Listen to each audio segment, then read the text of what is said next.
ஒரு தீர்ப்பு 1,00,000 ஆசிரியர்களின் வேலை பறிபோகும் நிலைக்கு தள்ளப்பட்டிருக்கு. வாங்க அந்த என்ன தீர்ப்பு அப்படின்றத பற்றியும் டெட் ஆசிரியர்களுடைய மனநிலை என்னவாக இருக்கும் எப்படின்றத பற்றி இந்த வீடியோவில் உங்களுக்கு முழுமையாக எக்ஸ்பிளைன் பண்ண போகிறேன். அது மட்டுமே கிடையாது, பிஜிடிஆர்பியில் புதிய நியமனங்கள் எப்போ கொண்டு வர போகிறாங்க இது குறித்தும் இந்த வீடியோ பதிவில் சில முக்கியமான தகவல்களை பார்க்கலாம். வாங்க. 1,00,000 ஆசிரியர்களின் வேலை பறிபோகும் நிலைக்கு தள்ளப்பட்டிருக்கு இந்த டெட் ஆசிரியர்களுடைய தீர்ப்பு.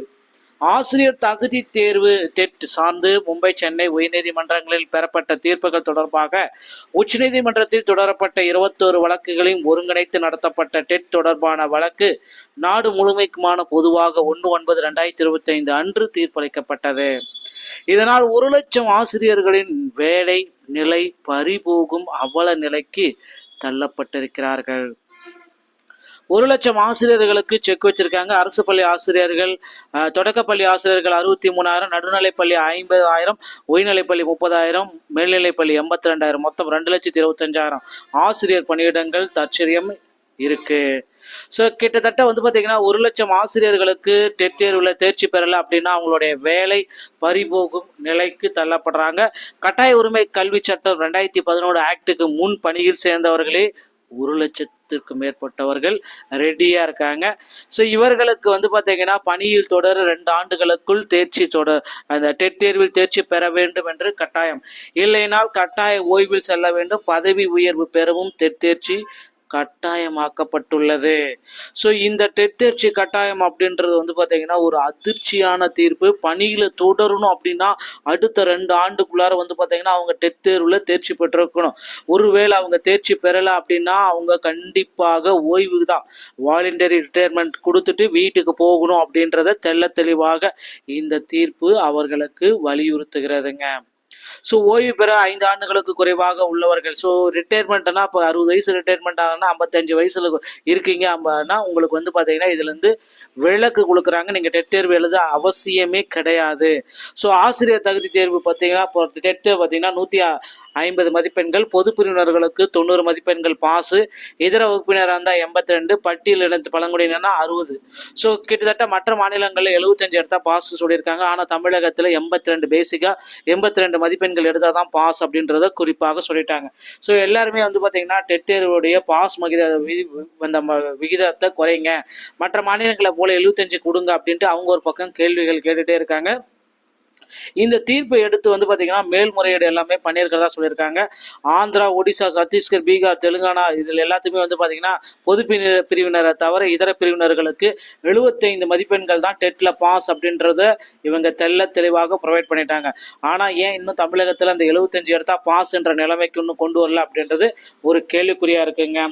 ஸோ இந்த தீர்ப்புடைய சுருக்கம் தான் என்ன அப்படின்றத உங்களுக்கு தெளிவாக சொல்கிறேன். மதமொழி சிறுபான்மை கல்வி நிறுவனங்களின் மனுக்கள் தலைமை நீதிபதிக்கு பரிந்துரை செய்யப்படுகிறது.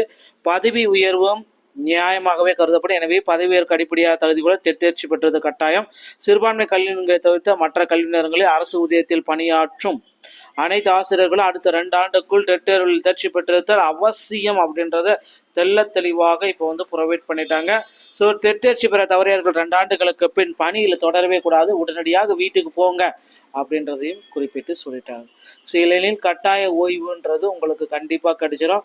ஸோ தமிழகத்தில் டெட் தேர்வில் தேர்ச்சி பெற்றவர்கள் மட்டும்தான் இனிமேல் பணியில் நிலைக்க முடியும். இதனால் பார்த்தீங்கன்னா 1,00,000 ஆசிரியர்களுடைய நிலை பறிபோகும் அவல நிலைக்கு வந்துட்டாங்க.